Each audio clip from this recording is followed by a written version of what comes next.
Unacademy. Let's crack it.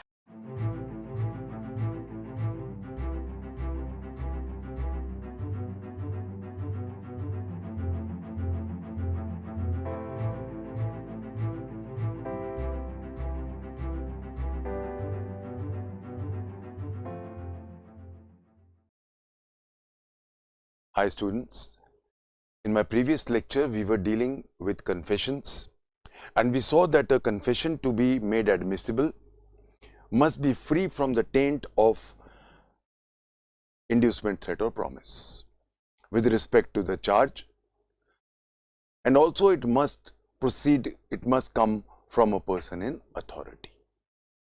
We saw all the aspects that when can a confession be made relevant if the threat, inducement और promise का जो effect है वो खत्म है, वो हमने देखा section 28 में. So 24 and 28 we read together.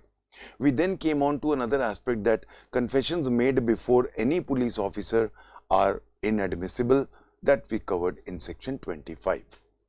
We now go on to section 26. As far as section 26 goes, 26 deals with any confession made in police custody to anybody. 25 dealt with confessions made before a police officer. Now, any confession made during police custody is again inadmissible. Let's go to section 26, then we'll discuss. No confession made by any person whilst he is in the custody of a police officer. So, no confession made by any person while he is in the custody of a police officer shall be proved against such a person,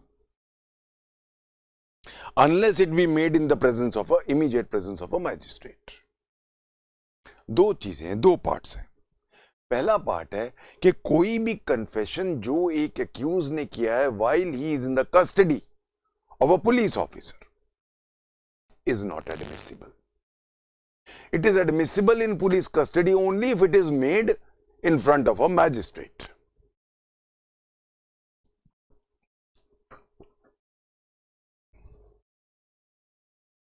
Police custody is taken under CRPC. Whenever investigation has to be carried out, now police under section 57 पहली CrPC में पहली बार produce करते हैं magistrate के सामने. तो magistrates के अगर उनका 24 घंटे के अंदर अंदर उन्होंने इन्वेस्टिगेशन कंप्लीट ना किया हो तो पुलिस फिर 57 में मांगती है कि सर हमें पुलिस कस्टडी दे दी जाए, और subject to a maximum of 15 days under section 167 CRPC. एक बार पुलिस कस्टडी शुरू हो गई, now this section comes into operation. Any confession does not mean a confession before a police officer. Any confession would also include a confession made before a non-police person. Let's take an example. एक police custody में है, एक police officer की custody में है एक accused. उसका दोस्त उसको मिलने आता है और उसको कहता है तूने क्या कर दिया. अब वो ऊंचा ऊंचा रोता है और कहता है बहुत बड़ी गलती हो गई मेरे से. या उसकी वाइफ मिलने आई, उसने कहा ये क्या कर दिया आपने, वो रोने लग पड़ा और बोला बहुत बड़ी गलती हो गई. Now this confession made before his friend, police present नहीं है, या wife, is still not admissible. Wife तो चलो वैसी बार्ड है क्योंकि any communication made between husband and wife is a privilege communication, वो वैसी बार्ड है. बट कोई भी कन्फेशन जो एक बार पुलिस कस्टडी शुरू हो गई तो वो कन्फेशन इनएडमिसिबल है. बहुत बार ये क्वेश्चन आ जाता है a person who's in police custody, he gives a confessional statement to his friend.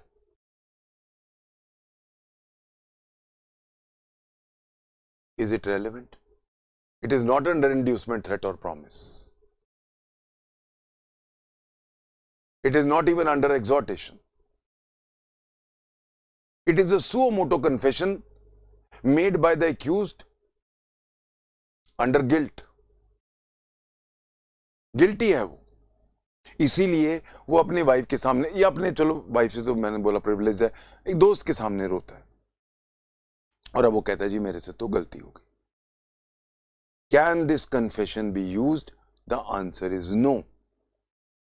Under no circumstances a confession made to anybody, I am not talking about, I am not bothered about police officers, वो cover हो चुके हैं 25 में. It is not admissible. इसके ऊपर we had a very interesting case. I would like to share this case. एक बहुत पुराना केस है ये, 1933 का. This was a privy council case, king emperor versus Pancham. King emperor versus Pancham. You know, इस तरह के जो एग्जाम्पल्स हैं जो मैं अभी बताने वाला हूं, पंचम वाला केस, इस तरह के प्रोपोजिशन बन के आ जाते हैं. In this case, what happened? A police officer reached the spot. एक मर्डर हुआ था. पुलिस ऑफिसर गांव पहुंचा, उसने एक्यूज को गिरफ्तार किया. लोगों ने उसको पकड़ के रखा हुआ तो उसने गिरफ्तार कर लिया. उसके बाद उसने, वो लोग जो इकट्ठे हुए थे, उसने कहा इसको पकड़ के रखो, मैं अभी मौका देख के आता हूं, मौके की कार्रवाई करके आता हूं. लाश वहां पड़ी है, मुझे पंचनामा करना है, तो मैं आता हूं, इसको यहां बिठा के रखो. तो उसने उसको अरेस्ट किया. अरेस्ट करके वो चला गया. अब गांव के लोगों ने उसको अब धिक्कारना शुरू किया. तुझे शर्म नहीं आती, गांव में रहते हुए तूने मर्डर कर दिया, वगैरह वगैरह. Now this man started weeping and उसने पूरे गांव के सामने बहुत माफी मांगी और कहा कि मुझे माफ कर दो, मेरी बहुत बड़ी गलती हो गई, मैं सजा काटने को तैयार हूं. The matter came up before Lucknow High Court. Lucknow High Court now said no, this confession is hit by section 26. Moment police officer arrested him and went away, he was now under police custody. It is not necessary that police custody में physical custody जरूरी है. So once he was arrested, and now even if the police officer was not present, and this was an extrajudicial confession being made by the accused before the entire village, yet it is hit by section 26. This is one of the very beautiful judgments. Pancham का बहुत अच्छा judgment है. If I was the examiner, I would definitely put up this question in exams.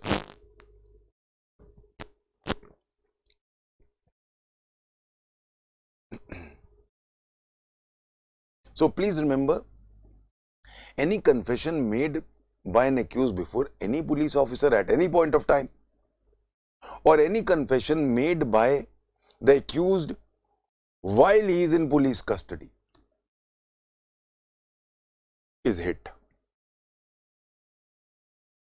Police custody, I've just told you who is a police officer. Extrajudicial confessions cannot be made in a police custody. I mean, if they are made, they are not admissible. But suppose he is in judicial custody. You know what is the difference between police custody and judicial custody? You know, जब हम एक accused को पकड़ते हैं, हम means police पकड़ती है, तो उसको वो पहले एक 57 में हम मजिस्ट्रेट के सामने 24 घंटे के अंदर अंदर पेश करना है, क्योंकि आर्टिकल 22 कॉन्स्टिट्यूशन का कहता है हमें. तो जब हम उसको पेश करते हैं तो मैजिस्ट्रेट के पास 3 विकल्प होते हैं. ए, उसको छोड़ दे, बेल पे छोड़ दे.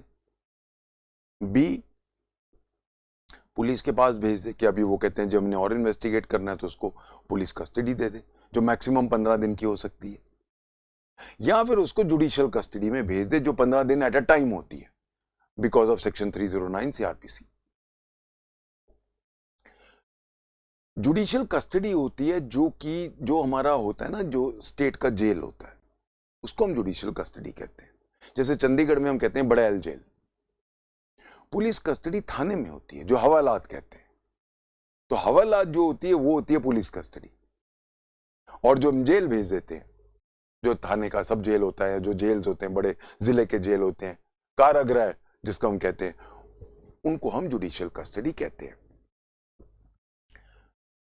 अब any confession made in a judicial custody is not barred by section 26।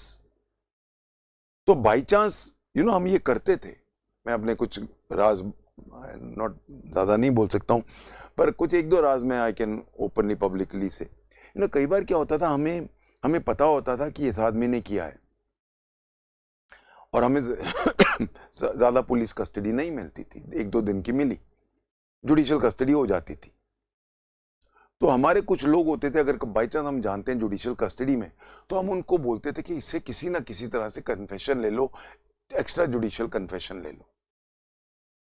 तो क्या होता है, नॉर्मली प्रॉब्लम क्या होती है कि क्रिमिनल्स की आदत होती है कि जेल में जाके डिंगे मारना, they want to show I am a very high criminal. वहां पे क्या मापदंड क्या होता है कि मैं तेरे से ज्यादा बड़ा क्रिमिनल हूं। तो वो क्या होता है, कई बार हमारे कुछ लोग होते हैं जो अंदर होते हैं, हम उनकी ड्यूटी लगाते हैं कि किसी भी तरह तुम ये बकवा लो उससे। अगर वो जेल में बक देता है कि जी मैंने ये ऑफेंस किया, वो कन्फेशन कर देता है और सारे कैदियों या एक कैदी या 2 कैदियों के सामने, that is a extra judicial confession, that is relevant and admissible, that is not hit either by 25 or by 26, and it is neither made under inducement, threat or promise। एक कैदी is not a person in authority, जो खुद कैदी है वो आपकी क्या मदद करेगा।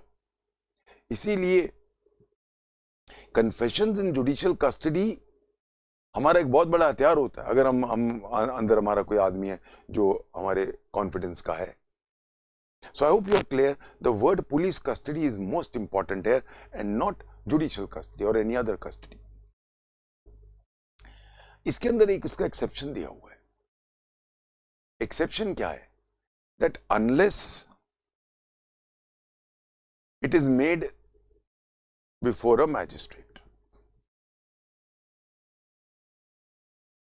पुलिस कस्टडी में हम इन्वेस्टिगेट कर रहे हैं, इन्वेस्टिगेट करते करते एक्यूज कहता है मैंने अपना कन्फेशन देना है। हम ये मान के चलते हैं पुलिस मारती नहीं है, बड़े प्रॉपरली साइंटिफिक तरीके से इन्वेस्टिगेशन करती है, और एक्यूज आउट ऑफ गिल्ट ये कन्फेशन करना चाह रहा है। तो प्लीज रिमेंबर, इन्वेस्टिगेशन के दौरान जो हम कन्फेशंस की बात करते हैं वो ऑस्टेंसिबली अंडर गिल्ट होती है, उसको रियलाइज हो गया कि मैंने क्या कर दिया। कहीं भी ये प्रिजम्पशन नहीं है कि जोर जबरदस्ती पुलिस ने की है। करते हैं नहीं, I would not like to comment on that.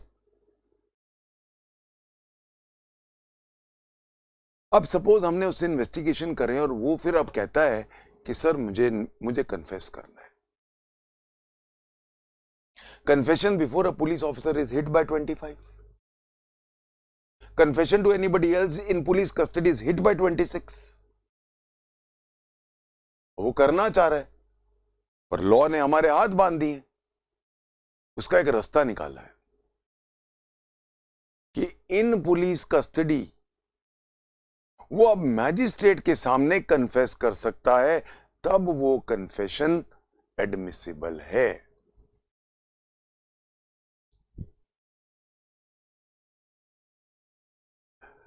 मैंने बहुत बार अपना, जब मैं पुलिस ऑफिसर था तो मैंने बहुत बार देखा कि पुलिस ऑफिसर्स आईओज एक बहुत बड़ी गलती करते हैं, वो 161 में एक्यूज्ड का कन्फेशन लिखते हैं। और भी बड़ी गलती, जो मैजिस्ट्रेट होते थे वो उसको पढ़ते थे।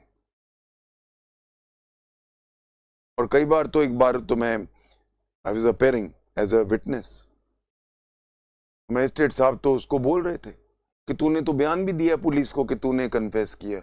उसको बोलना ही नहीं चाहिए था मैजिस्ट्रेट को। It is bad in law, magistrate should not make it admissible. खैर, उसको छोड़ते हैं। तो अब एक्यूज खुद करना चाह रहा है, ऑस्टेंसिबली गिल्ट के अंदर अपनी इच्छा से करना चाह रहा है, पुलिस के सामने कर नहीं सकता है, पुलिस कस्टडी में किसी और के सामने कर नहीं सकता है, कहां करे? इसीलिए सेक्शन 164 रेड विद 281 सीआरपीसी बनाया गया है। The why of 164 comes from section 26 Indian evidence act. अब वो कन्फेशन, इसीलिए 164 के कन्फेशंस हमेशा मैजिस्ट्रेट के सामने होते हैं, A B, only under police custody, police उसको पेश करती है।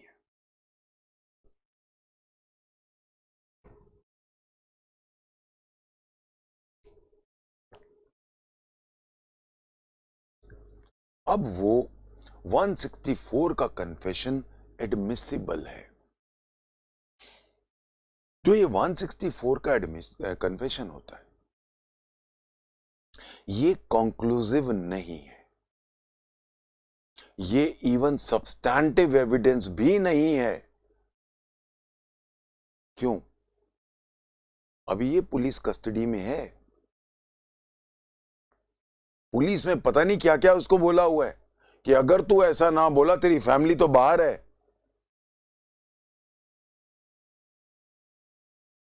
हो सकता है ऐसा होता हो। तो now he may be under a pressure. Police ने हो सकता कोई ऐसे उसकी दुखती रग पकड़ी हो कि अगर तू ना बोला तो ये होगा। That is why many times 164 के कन्फेशंस रिट्रैक्ट कर लेता है एक्यूज्ड। जैसे उसका ट्रायल शुरू होता है वो तब कहता है कि सर ये मेरे पे प्रेशर डाला हुआ था पुलिस ने, मैं बिल्कुल, इसीलिए चाहे 164 के अंदर magistrate has to again and again tell him कि तुम्हें कन्फेशन करने की जरूरत नहीं है, और अगर तुम कर रहे हो तो तुम्हारे खिलाफ यूज होगा। ये उसको सर्टिफिकेट देना पड़ता है, अपना साइन करने पड़ते हैं, तब भी रिट्रैक्ट कर सकता है वो।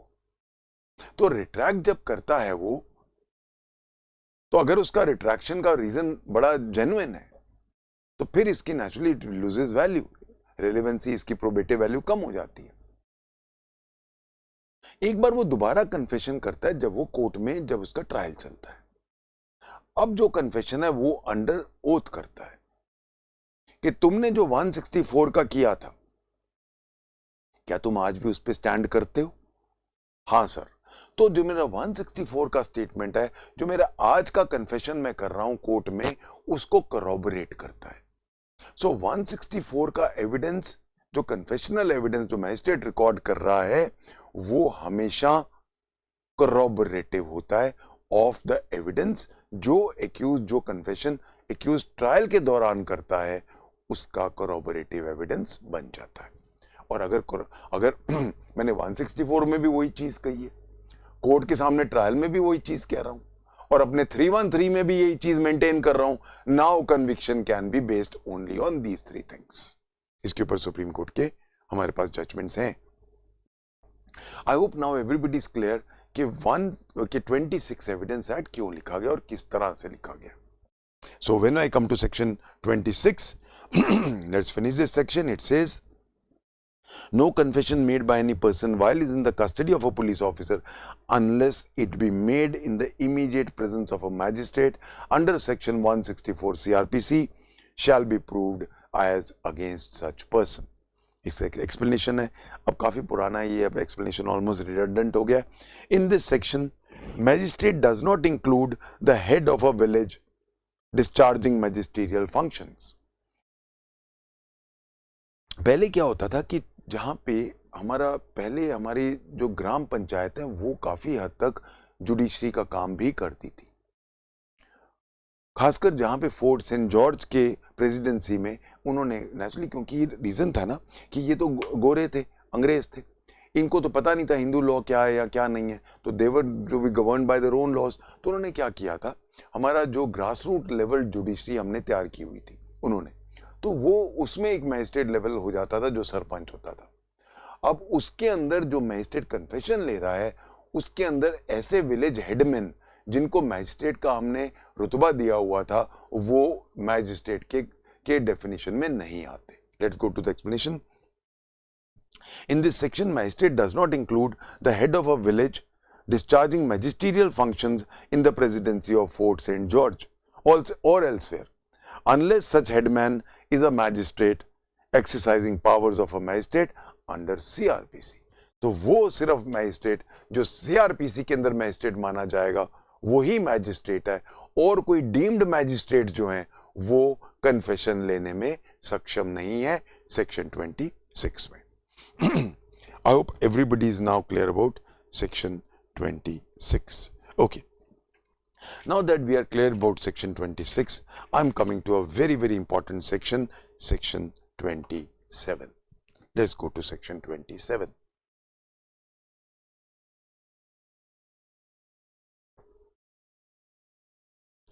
"27 is a proviso. It's a proviso to sections 25 and 26. Section 27 हमारे पुलिस इन्वेस्टिगेशन का एक बहुत बड़ा स्तंभ है। सेक्शन 27 एक बहुत बड़ा एस्पेक्ट होता है इन्वेस्टिगेशन का। सेक्शन 27 में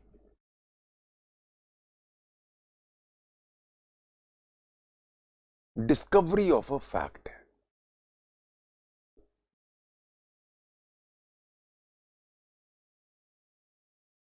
सेक्शन 27 जो है वो बहुत सारे लोगों को क्लियर नहीं है। बहुत सारे लोग जो इन्वेस्टिगेशन और ट्रायल से जुड़े हुए हैं, चाहे वो पुलिस ऑफिसर्स हैं, चाहे वो पीपीज हैं, एपीपीज हैं, या कुछ जुडिशियल ऑफिसर्स भी, we have to understand section 27 in the right perspective. Section 27 is one of the most important sections for examination point of view also, क्योंकि सेक्शन 27 का इतना बड़ा इंपॉर्टेंस है regarding the trial, the investigation, और section 27 कई बार पूरा case tilt कर देती है against the accused. I'm going to discuss this section in great detail because मुझे पता है कि ये बहुत बहुत बहुत इंपॉर्टेंट सेक्शन है। Let me start with certain examples. इसको समझने के लिए हम एग्जाम्पल्स लेते हैं।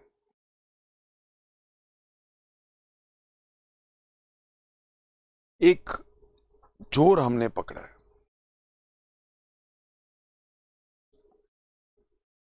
वो ड्यूरिंग इन्वेस्टिगेशन अपनी स्वेच्छा से, one thing you must always remember,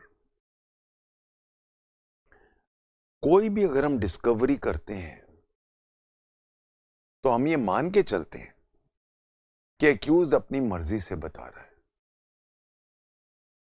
अगर ये प्रूव हो गया कि हमने उसको मारपीट के ये चीज निकाली है, तो वो article 20 clause 3 of the constitution से हिट होता है। My right not to self my fundamental right of not to self incriminate my self. हमने एक चोर पकड़ा, उसको हमने इन्वेस्टिगेशन कर रहे थे, उसने कहा अपनी मर्जी से कि जो सामान मैंने चोरी किया था वो मैं रिकवर करा सकता हूं। मैं रिपीट कर रहा हूं, वो कहता है जो सामान मैंने चोरी किया था वो मैं आपको रिकवर करा सकता हूं। जो सामान मैंने चोरी किया था इज अ कन्फेशन।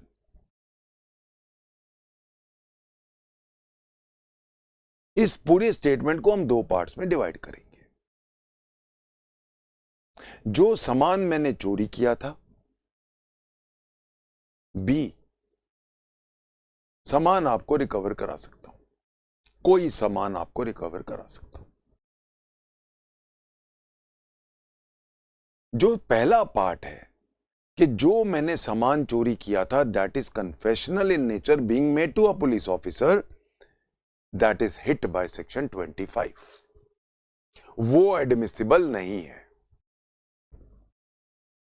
इसलिए जो पुलिस ऑफिसर्स लिखते हैं कि जहां इन्वेस्टिगेशन करते वक्त उसने बोला कि जो मैंने सामान चोरी किया था वो मैं रिकवर करा सकता हूं, जो ऐसे लिखते हैं, तो जजेस की ये रिस्पॉन्सिबिलिटी है कि इस पार्ट को ब्लॉक कर दें कि सॉरी, जो सामान मैंने चोरी किया था इज हिट बाय सेक्शन 25। हां, अब दूसरे पार्ट पे आते हैं।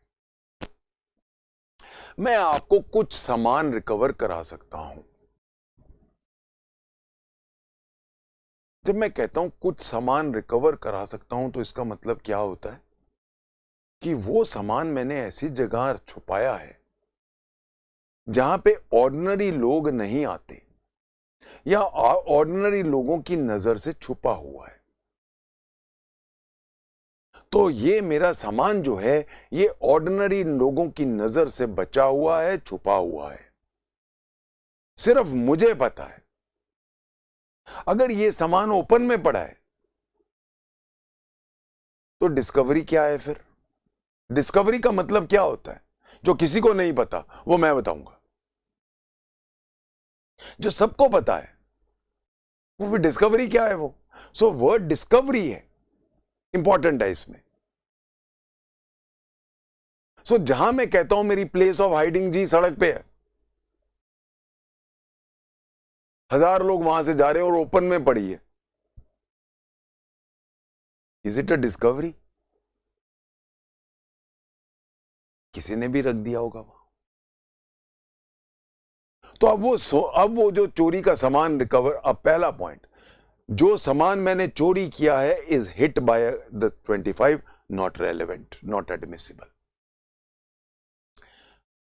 सेकेंड पॉइंट, मैं आपको कुछ सामान रिकवर करा सकता हूं। वो सामान जब आपने रिकवर किया वो कपड़े थे। वो कपड़े चोरी जो हुए थे, जो विक्टिम है उसको आपने बुलाया, वो कोर्ट में गया, उसने कहा जी ये मेरे कपड़े हैं, मैंने नए नए अभी कपड़े सिलवाए थे, मैरिज पे जाना था, बड़े महंगे होते हैं लेडीज के कपड़े, तो मैंने तो जी 50,000 का लिया था ये लहंगा, मेरे पास रसीद भी है। हम पढ़ चुके हैं identity of things is relevant. उसने आइडेंटिफाई कर लिया कि जी ये यही मेरा गाउन है, मैंने बीच में से लूज था, मैंने थोड़ा टाइट भी किया हुआ है, देख लो। और मुझे याद है जी वो लाल रंग का धागा था मेरे पास उस दिन, धागा नहीं था, खोल के देखो, हर लाल रंग के धागे से टाइट किया हुआ है। आइडेंटिफाई हो गया। अब क्वेश्चन ये उठा, चोर को कैसे पता कि ये गाउन यहां पड़ा है? चोर को कैसे पता?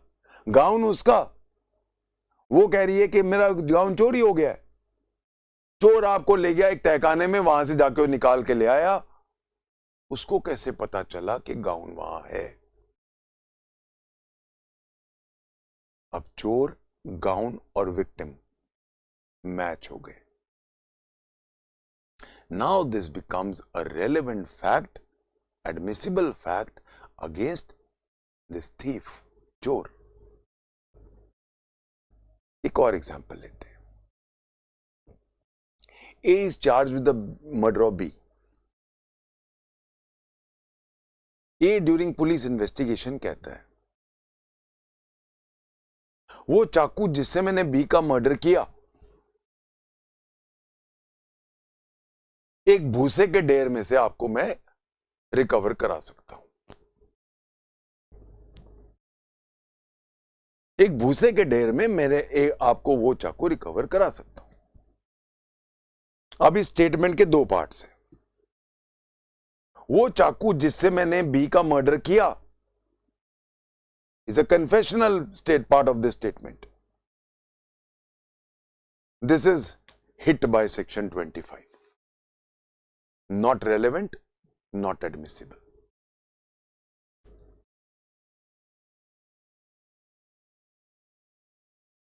दूसरा पार्ट, एक चाकू में आपको भूसे के ढेर से रिकवर करा सकता हूं. अलाउड है. तो प्लीज रिमेंबर, जब भी एक स्टेटमेंट होती है हम उसको दो पार्ट्स में डिवाइड करते हैं. वो चाकू जिससे मैंने बी का मर्डर किया वो मैं एक भूसे के ढेर से आपको रिकवर करा सकता हूं. वो चाकू जिससे मैंने मर्डर किया कन्फेशनल है, इट इज नॉट एडमिसिबल. एक चाकू मैं आपको भूसे के ढेर से रिकवर करा सकता हूं. पुलिस गई, उसकी निशानदेही पे हमने भूसा इतना बड़ा था उसके अंदर से, उसने बोला सर ये वाले भूसे के ढेर के अंदर नीचे देखो वहां है. हमने खोदा, वहां से एक हमें खून से सना हुआ एक चाकू मिला. उस खून से सने हुए चाकू को हमने भेज दिया एफएसएल. एफएसएल में आ गया कि जो उस पे खून लगा हुआ है वो मरने वाले बी का है. चाकू का जो साइज है वो उससे मैच करता है जो बी के इंजरीज हैं जिससे वो मरा. और इस चाकू के ऊपर ए के उंगलियों के निशान हैं, फिंगरप्रिंट्स हैं.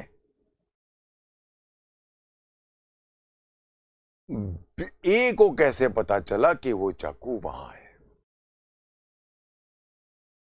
ए ने वो फैक्ट डिस्कवर करवाया, वो रिकवरी कराई उस चाकू की जो बाद में विक्टिम के साथ जुड़ गया.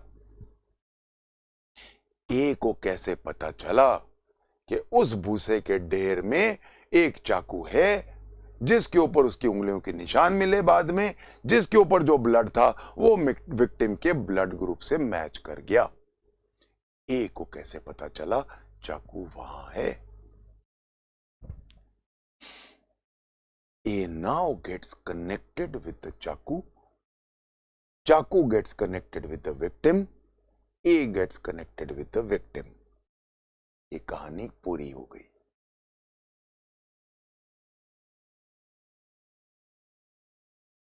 अब जो ये चाकू का रिकवरी है, एक एडमिशन है. एक चाकू मैं आपको रिकवर करा देता हूं. चाकू मैं रिकवर करा रहा हूं. डिस्कवरी ऑफ फैक्ट मेरे खिलाफ जा रहा है.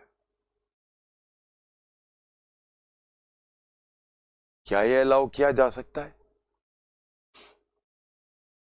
सेक्शन 27 कहता है यस, क्योंकि मैं अपनी मर्जी से during investigation discovery of a fact करा रहा हूं. इवन अगर डिस्कवरी ऑफ अ फैक्ट मेरे खिलाफ जाए, इवन अगर डिस्कवरी ऑफ अ फैक्ट कल को मेरे खिलाफ कन्फेशन बन जाए ऑटोमेटिकली, क्योंकि मेरे उंगलियों के निशान है उसके ऊपर, it can still be relevant against me. It is not hit by Article 20 Clause 3. I am not self-incriminating myself. इस चाकू से मैंने खून किया है, ये पार्ट irrelevant है. एक चाकू मैं आपको एक अजीब जगह से रिकवर करा सकता हूं. वो चाकू वहां कैसे पता, उसको कैसे पता वहां था? उस चाकू पे उसके उंगलियों के निशान कैसे आए? उस चाकू पे जो भूसे के ढेर में दूर छुपा हुआ था, मरने वाले का खून कहां से आया? कायदे से सेल्फ इंक्रिमिनेशन नहीं कर रहा हूं मैं, वो तो ऑटोमेटिकली प्रूव हो गया, वो तो एफएसएल जाके प्रूव हो गया। चाहे ये कायदे से देखा जाए तो कहीं ना कहीं मेरे खिलाफ कन्फेशनल हो रहा है, सो बी इट। मैं कन्फेशन कर नहीं रहा हूं, कन्फेशन अपने आप बन रहा है। जहां कन्फेशन अपने आप बन रहा है वो तो डिसअलाउड नहीं है। I can not be force to self incriminate, but अगर मैं अपनी स्वेच्छा से रिकवरी करा रहा हूं तो वो फोर्स नहीं है। आर्टिकल 20 क्लॉज 3 कहता है one can not be force to incriminate. ये नहीं लिखा है कि one can not under any circumstance incriminate himself. तो जहां मैं कोई भी स्वेच्छा से कन्फेशन करता हूं वो हिट नहीं है आर्टिकल 20 क्लॉज 3 से। इस बैकग्राउंड के साथ सी ये क्यों लिखा है, वाई, इसका ऑब्जेक्ट क्या है? I be quoting judgments on this. Object क्या है? इन्वेस्टिगेशन के दौरान 25 और 26 read with article 20 clause 3 squarely मना करते हैं कि कोई भी confession can not be allowed, कोई भी सेल्फ इंक्रिमिनेशन जबरदस्ती अलाउड नहीं है। 25 में हम मान के चलते हैं कि जोर जबरदस्ती है पुलिस की, 26 में भी हम मान के चलते हैं कि पुलिस कस्टडी में जोर जबरदस्ती होती है। और इसी को हम प्रिजम्पशन लेते हुए आर्टिकल 20 क्लॉज 3 में जाते हैं कि you can't be forced to incriminate yourself, और हम मान के चलते हैं कि 25 और 26 में फोर्स्ड इंक्रिमिनेशन है, इसीलिए हम आपको अलाउ नहीं करते। बट जहां पहला पॉइंट फोर्स नहीं है, आप अपनी मर्जी से एक फैक्ट को डिस्कवर करा रहे हो, वो आपको कैसे पता चला? अगर आप उससे जुड़े हुए नहीं थे, उस ऑफेंस से जुड़े हुए नहीं थे, आपको कैसे पता चला कि चाकू वहां है? तभी जहां से रिकवरी हो रही है वो सिर्फ मेरी नॉलेज में होना चाहिए, लोग बाग सारों को नहीं पता होना चाहिए कि यहां तो हो सकता है। That is why the place of hiding attains a very important significance in section 27। वो प्लेस ऑफ हाइडिंग मेरी एक्सक्लूसिव नॉलेज में होना चाहिए, नहीं तो वो डिस्कवरी नहीं माना जाएगा। इसीलिए सेक्शन 27 कहता है कि नो डाउट कन्फेशन नहीं हम अलाउ कर सकते, बट अगर कोई discovery of a fact presumably स्वेच्छा से अपनी मर्जी से वो करा रहा है, तो वो फैक्ट तो सिर्फ इसको पता था, इसको कैसे पता चला? और अगर वो डिस्कवरी ऑफ अ फैक्ट कहीं ना कहीं कन्फेशनल भी होता हो, हमने जबरदस्ती तो लिया नहीं है उससे, और वो एक फैक्ट हमने लिया था अगर बाद में वो जाके एडमिशन बन गया या कन्फेशन बन गया, सो बी इट। इसीलिए सेक्शन 27 शुरू होता है provided. Let's go to section 27। Provided that,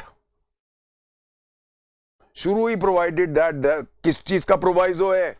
section 25 और 26। No confession before a police officer is allowed and no confessional statement made in the custody of police is allowed, provided that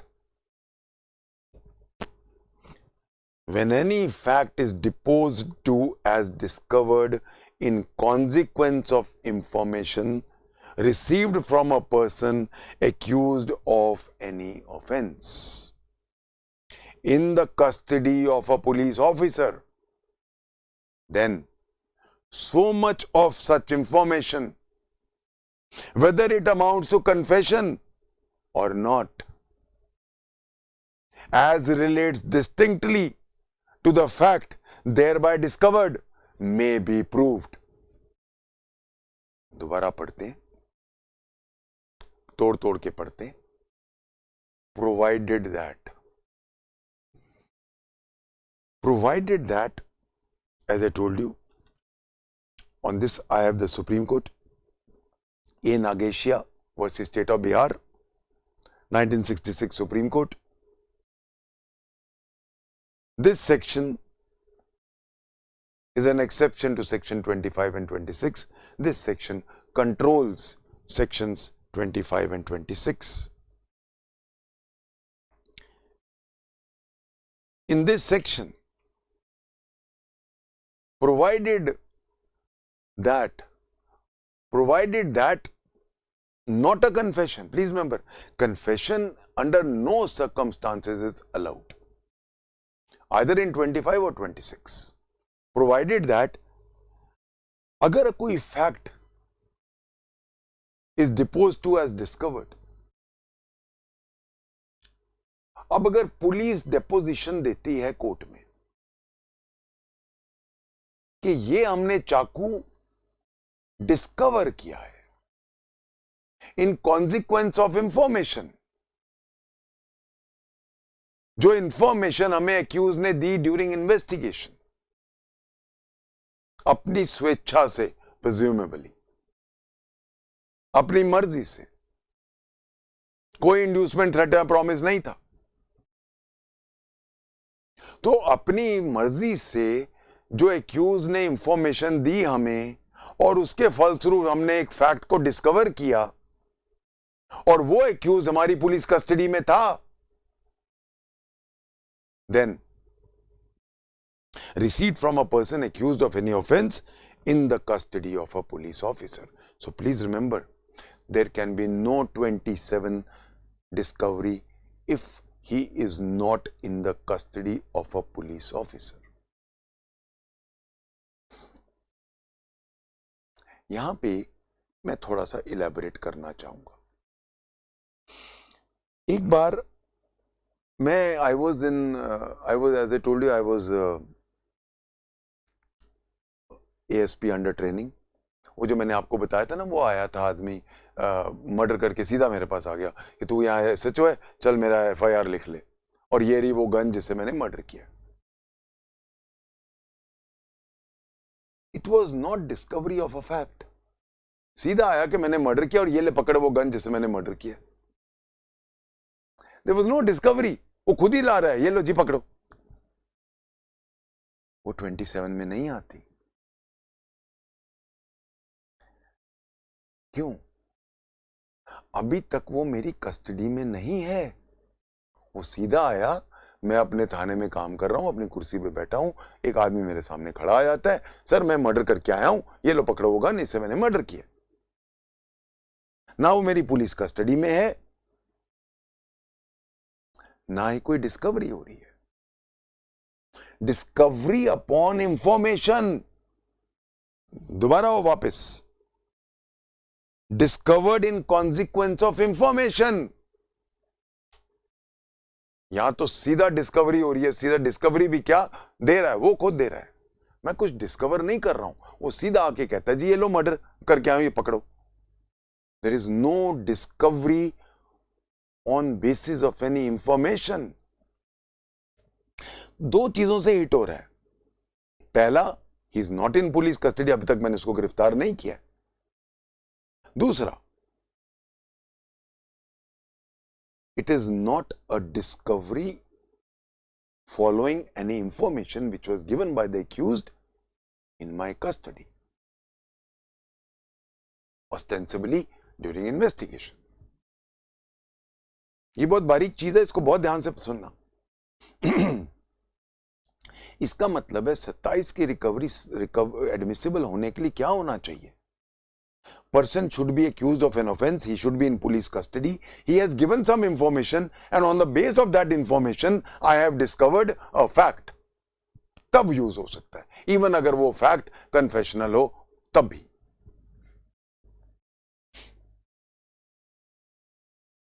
Bombay high court ने उसका एक थोड़ा सा और angle लिया जिससे मैं frankly I am not very happy.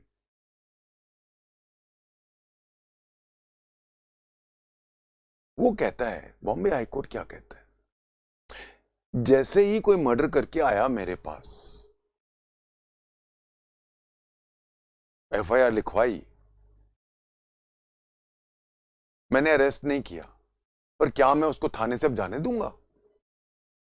Will I allow him to go away? Murder का है,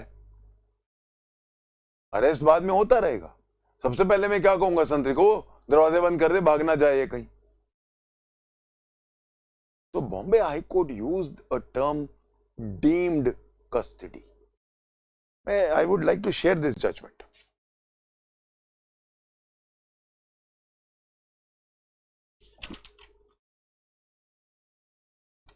ये Memon Mohammed versus state 1958 Bombay.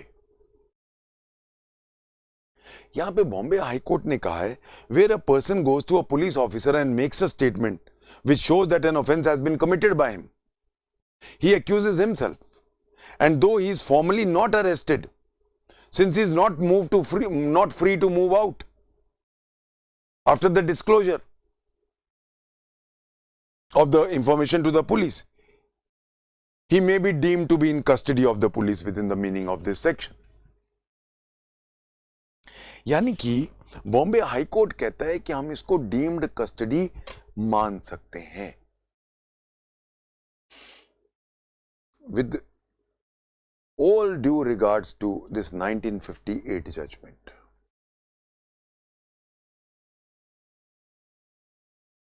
with complete humility and with complete acceptance of the brilliance of Bombay High Court, I would like to put up certain questions which, in my very, very limited knowledge, creep up in my mind. The language of this section is very clear. Firstly, a fact must have been discovered. Had they written a fact must have been discovered, full stop, तो कुछ और मायने थे. But when I use the word discovered on and upon information, discovered on information basically presupposes that he has first given an information which has led to a discovery of a fact.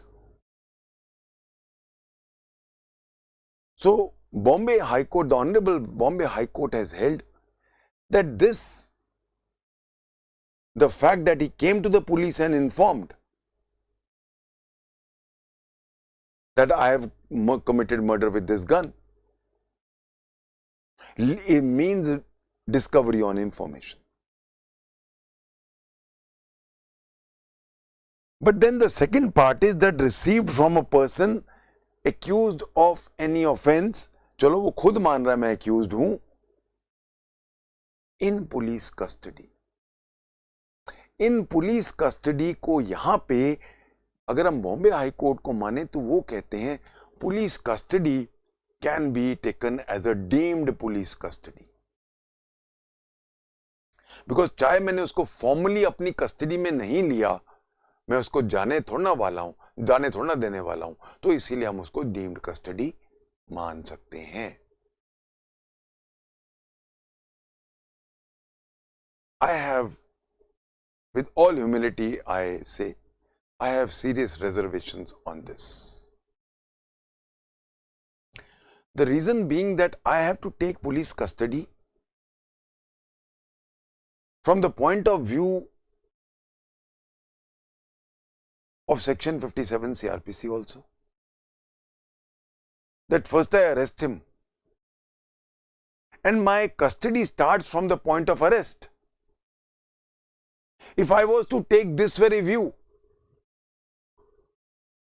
then I will not arrest a person for maybe 10 days.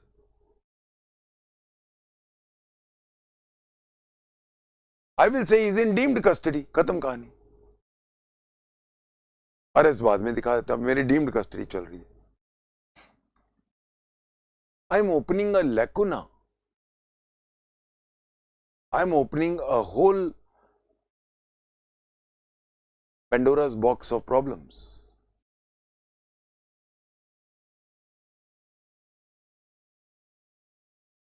अब एक point आता है. अब मेरा यही case ले लो जो मेरे सामने, एक्चुअली मेरे सामने आया था. वो आदमी आया, उसने कहा जी मैंने मर्डर किया, ये लो gun.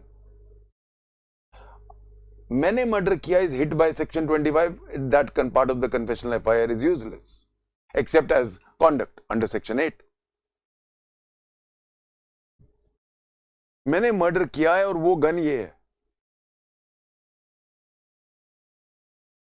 Can I technically call it a discovery which he led to after giving me an information which was during investigation? Investigation has not even started. Maybe the FIR has not been written as of now. Somehow, since I have very, very limited knowledge on law, ये point मुझे समझ नहीं आता है. और अगर समझ भी आता है, ये somehow कहीं ना कहीं डाइजेस्ट नहीं हो रहा है. Coming back, provided that when any fact is deposed to as discovered in consequence of information received from a person accused of an offense in the custody of a police officer, एक line में पढ़ना है. हम इसको तोड़ तोड़ के अपने सूट नहीं कर सकते अपनी बातों के लिए. Then so much of such information, whether it amounts to confession or not, as relates distinctly to the fact thereby discovered, as relates distinctly to the fact discovered, ये गन से मर्डर हुआ है, ये गन जिससे मैंने murder किया है, may be proved. तब वो प्रूव कर सकते हो. So section 27 deals with discovery of a fact which has been discovered thanks to the accused, who has willfully given information on the basis of which the police have discovered a fact which may even be confessional in nature.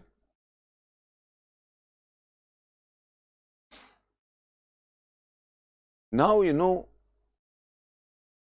a very important aspect comes. मैं बार बार एक word use कर रहा हूँ, fact. I am not using the word discovery of an object. ये बड़ी important चीज एक है. एक और ये बहुत, it is fallacious. It is wrong to equate discovery of a fact by discovery of an object. Fact क्या है? एक चाकू मिला जिस पे बाद में पता चला मेरी उंगलियों के निशान हैं. फैक्ट क्या है? एक चाकू रिकवर हुआ है. So please remember, fact discover हो रहा है. वो फैक्ट क्या है? एक चाकू जो वहां मिला, जो मुझे कैसे पता? फैक्ट क्या है? मुझे कैसे पता चला भूसे के ढेर में चाकू है जिसमें बाद में मेरे उंगलियों के निशान मिले और जिसमें बाद में विक्टिम का ब्लड मिला? हाउ? यू नो, इसीलिए जरूरी नहीं है कि ऑब्जेक्ट रिकवर किया जाए.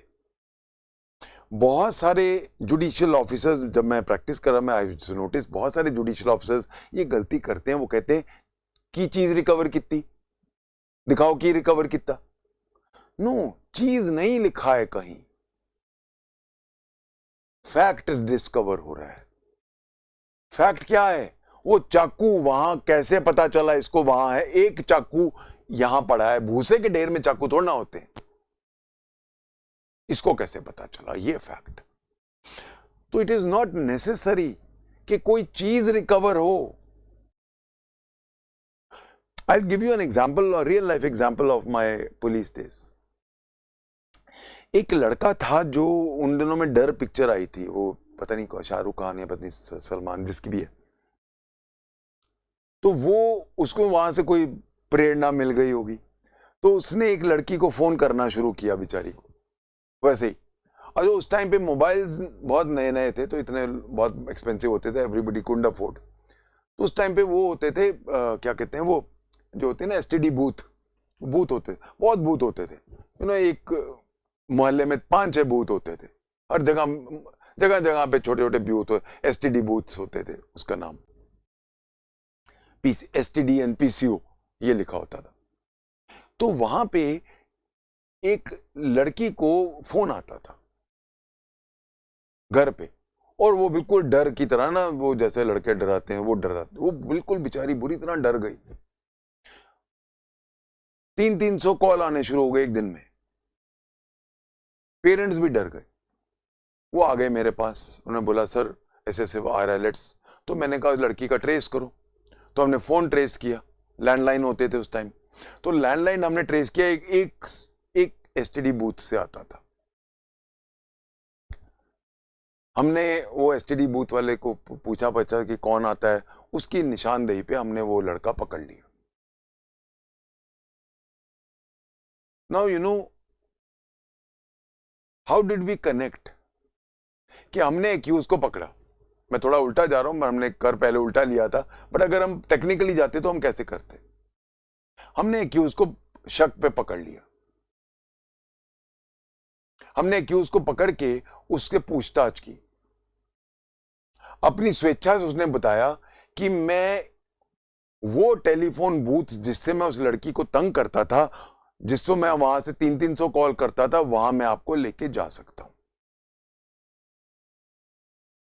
Now this part of the statement कि जिससे मैं उसको लड़की को फोन करता था कन्फेशनल है, it is not relevant, but मैं एक एसटीडी बूथ पॉइंट आउट कर सकता हूं।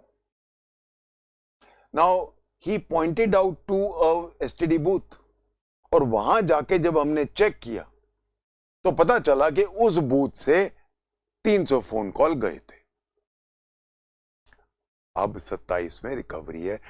What? Discovery of a fact. Fact ये था कि इस बूथ से पता चला इसने 300 फोन कॉल किए, और फोन का बूथ वाले ने इसको पहचान लिया। और एग्जांपल देता हूं फैक्ट्स के। एक चोर पकड़ा, चोर से पूछताछ की, उसने बताया कि ये जो पूरी सोसाइटी है इसमें तकरीबन 80-90 फ्लैट है, इनके मैंने इस फ्लोर पे यहां ताले तोड़े, अंदर कुछ नहीं मिला। जब हमने वहां चेक किया तो वहां ताले टूटे हुए मिले। इसको कैसे पता चला कि 4th फ्लोर के ऊपर ये 4 घरों के ताले टूटे होंगे? It was discovery of a fact. All those who are listening to me, please be very careful tomorrow when you become judges.